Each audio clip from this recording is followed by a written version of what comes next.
Well, if I could tell you where I started now 6 months ago to now, it might not seem like there's a huge difference. It's absolutely night and day between what I've learned about. How about just to start with the equipment? When I first started just looking up cameras, everybody said look for the Action 5, or this Action 6, the DJI stuff, DJI, because it's the easiest stuff to work with, okay? I don't want to sit and say it's a huge mistake because you could definitely use it and you can make some great videos. It's 4K. Anything 4K. It's got anti-shake software in it, so when you're walking with it, it's great for stuff like that. I'll tell you what, it's probably not right for me. It's probably wasn't the right camera for me. It was probably good like for a secondary camera for when I'm going fishing. It's waterproof, but it has no zoom. You can't get any tight shots, especially if you're cooking or doing anything else like that. I didn't have a microphone for my first month, and let me tell you what, this microphone isn't even that good or nothing. The DJI here, you got to get a case to keep it charged or it'll never work properly. As you can see, I got it plugged in, and I've made like a little stand for it. And you start watching these podcasts, these guys have $1,000 microphones, thousands, okay, people? Not cheap, and I can't even imagine how microphones can be so dang expensive. I don't get it. It blows my mind. We've had microphones, bands, music, and stuff like that. You used to be able to get microphones you could sing in for $30. I don't know what happened, but microphones, look at some of these podcasts. They got these, they almost look like alien technology. Everything on them is so touchy, little wind screens, stuff like that. Trying to get the perfect sound that's coming out of your mouth is almost more challenging than video recording. It seems like 4K chips are everywhere. Every phone has 4K video capabilities. Learning how much it takes to make a video, like how many gigabytes. These small cameras like this one can only record on a battery for an hour. You only have an hour of footage, 57 minutes. And that it cuts it into 3 different parts that you have to splice together. Learning how to edit. You start with DJI software, which stinks. Don't ever do it. I had nothing but problems. You eventually you learn to get into companies like Canva. You have what else am I using? Capcut. All different types of there's unlimited editing software. Get away from DJI and go find a professional editor. Learn how to edit. Just learning to cut it down right away. Cuts, and then you can do all types of stuff. Add sound effects. You can raise volumes. I mean, now you can just pay. I haven't done it yet, and if I had 1,000 viewers or more, or 10,000, if I was ever on that level, I would definitely probably learn more about AI and AI editing software as well on top of it. And then you go into a whole different thing about you could basically make yourself look like a Barbie doll if you wanted to. But just is just to talk about the experience and learning all these ins and outs and learning how to add in my own, if I want to add in my own instrumentals, learning the stuff I've learned, and I'm still not there. Or I just started before, a couple weeks ago on adding overlays. That's how people are. They're using overlays or I don't know if they're not all using overlays when they do like if they're watching something and they're doing their opinion videos. I forget what they're called, but they're videos where they're giving their opinion while they're watching something. It's you can use overlay tools. They're overlay tools in your editor. But I'll be honest with you, I don't know. I would imagine that there's a bunch of different programs. Like you could buy really expensive equipment that you can run the picture right on your screen while you're instead of an overlay. It's endless is what I'm trying to get at for editing is endless. editing is endless. You can have a team. A lot of them have teams, and whether or not them teams are using AI or whatever, they're touching up their blemishes. They're using all types of different filters for their faces, and it's just a different world, guys. It is so different. I could talk for hours. It's just, you don't know about any of that when you first turn the camera on yourself and you think you're getting into the game because it's 4K. You're not in the game. You think you are, you're not in the game. Because when you start looking at these YouTubers like these Joe Rogans and stuff, you start noticing their microphones are $5,000 a piece. You see that the wires that got hooked up to them are bolted right to the microphone so that there's no static. Who knows what kind of transition microphone equipment they have from there, what boxes they plug in, and who knows where that even goes into. You start looking at their sets and everything else they have hooked up. It's just, the game's so big, and you're just, as a small YouTuber like me trying in this world, there's no reason you can't make it. I don't want to dissuade you. Of course you can make it. Of course you can. Of course you can. Especially if you have some sort of controversial topic. I never really had one. I'm not going to lie to you. I never really had I never really had anything to set me apart from everybody else that's just trying to do vlogs and stuff. Like, who cares about Matt Switch? You know, I get it now. We have such an ingrained in us that we're important. You know, I think everybody does. I don't know. I think that I'm not really talking about self-esteem. I'm talking about being alive and having that consciousness. You know, humans are made to create, and I think we all feel like we're creative, and we all feel like we have something special to offer. And I think that's really a truth. That's a real, you know, universal truth. It's just that it's almost like that universal truth, that consciousness and that ability to create and everything has been monetized and corporationalized, if that's a word, you know. Like, it's already taken over. It's been monetized. Certain brands and companies own the rights to almost everything. Getting yourself in some sort of algorithm isn't exactly what you think it is, you know. And there's no reason you can't go viral, but going viral means that you have to catch something really good on camera that's going to draw a lot of people, 1 million views so fast with so many shares, you know, that there's no way to ignore you. And then even if you get 1 million views, and if only 1 out of 100, you know, you have 10,000 subscribers, just like that, you know, that's your big chance. I didn't really understand that going into it. I thought I could slowly build a channel, and I'm sure I could. But you have to have really interesting content. Going to watch a waterfall is beautiful and it's fun and shit, but it's not something that's going to get 1 million views. Oh my God, I seen a rainbow outside. I have a 4K camera.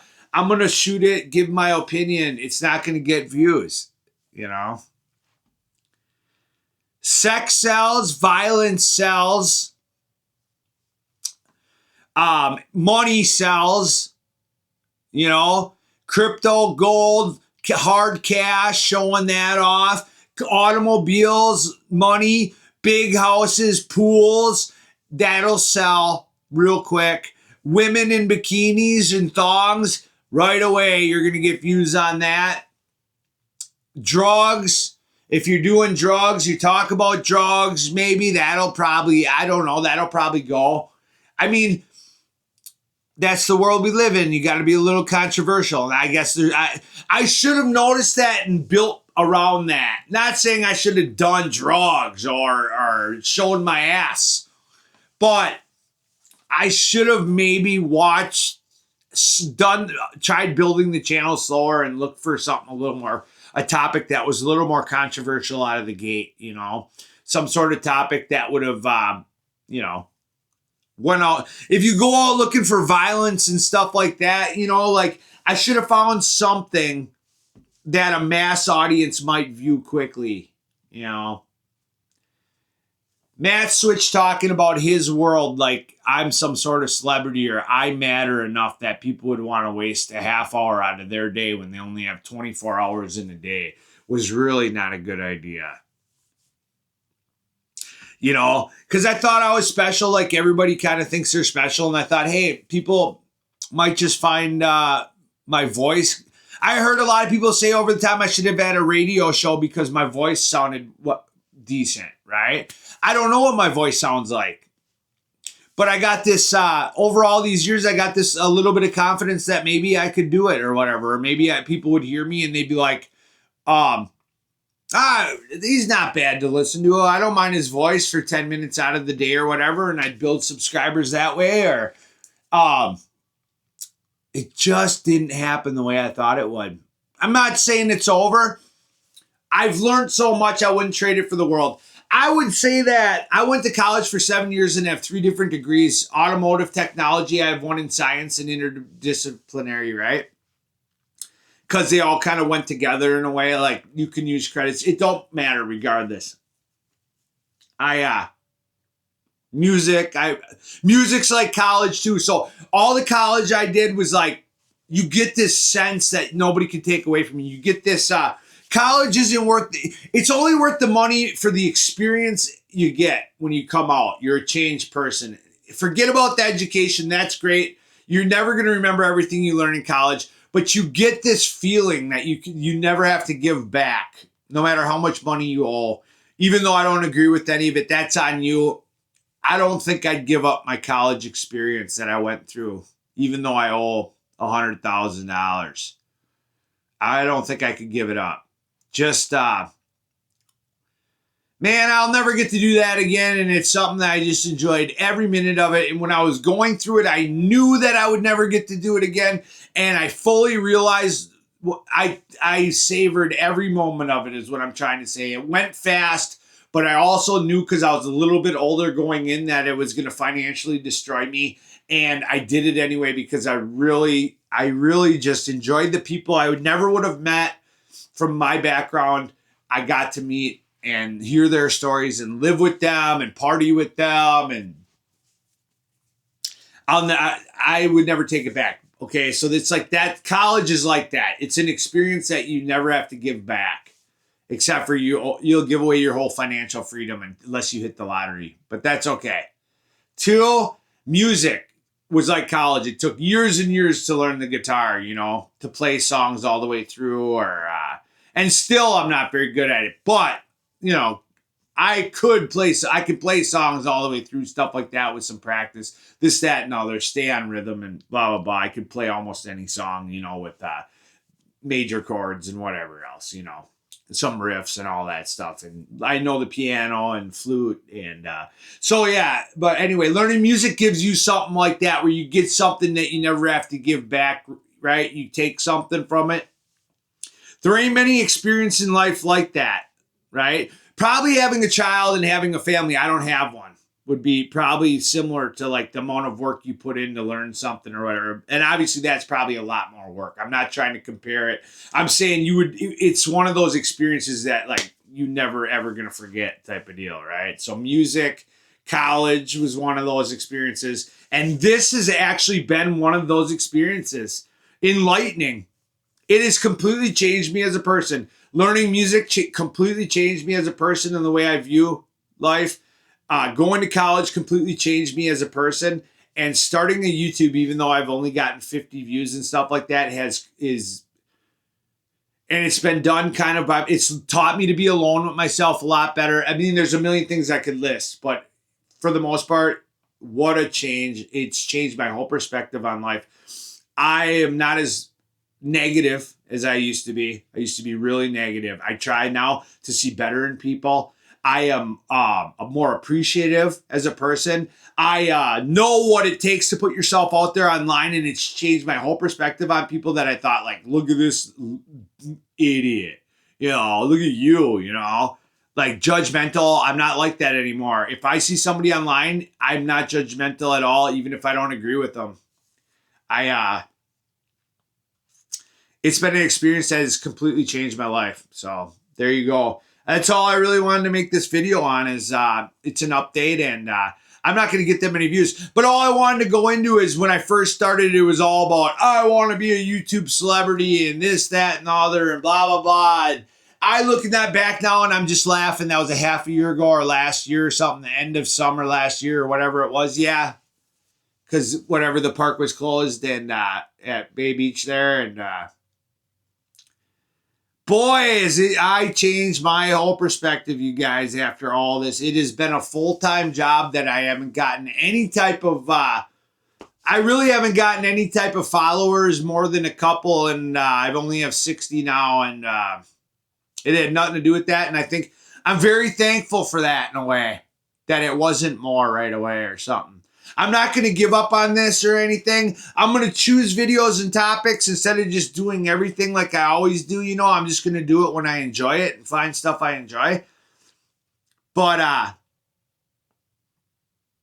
I'm going to choose where I go with it. But what an experience it's been, learning to edit. If I would have gotten successful, not successful, but say I would have gotten 1,000 viewers in the first week or two, and that, I don't think I would have learned anything like I have. I put all my time and effort in learning the camera and editing and stuff like that, and I don't think I ever would have went into any of that like as quickly as I did if I had no viewers, if I had viewers. Because having no viewers, it made me keep trying more and more things to try to get viewers, you know. And it was probably that I needed a really fun topic or something to come up with. But regardless, I kept trying new avenues and learning new things, getting a microphone, learning what a microphone is, and understanding cameras, camera sizes, frame rates, blah, blah, blah, blah, blah, and editing software, multiple editing programs, learning now how to, you know, do it properly. And I'm not going to edit this video. This is just a long form talk. But I've edited almost all my videos lately. As you can see, I used to cook bacon, you know, for 25 minutes because I didn't know what I was doing or how to edit, you know. And I've learned voiceovers, and I could go on and on. What I'm saying is, what an experience, you guys. And I suggest it to you to do it for yourself. Completely change your life, you guys. I know a lot of people don't have time to do it, and there's nothing you can do. If you have a family in that, well, you could always you know, record your experiences at raising your children and learn slowly that way. And you'd probably be surprised. I bet you there's a huge community of families that do that kind of stuff. And that's awesome. I don't have a family, so I don't really have that type of avenue. But anyway, that's it. That's the story. What a ride it's been, and I wouldn't give it back. If I burn out on it and whatever, I'll never this experience will never go away, you guys. So, thanks for watching my videos.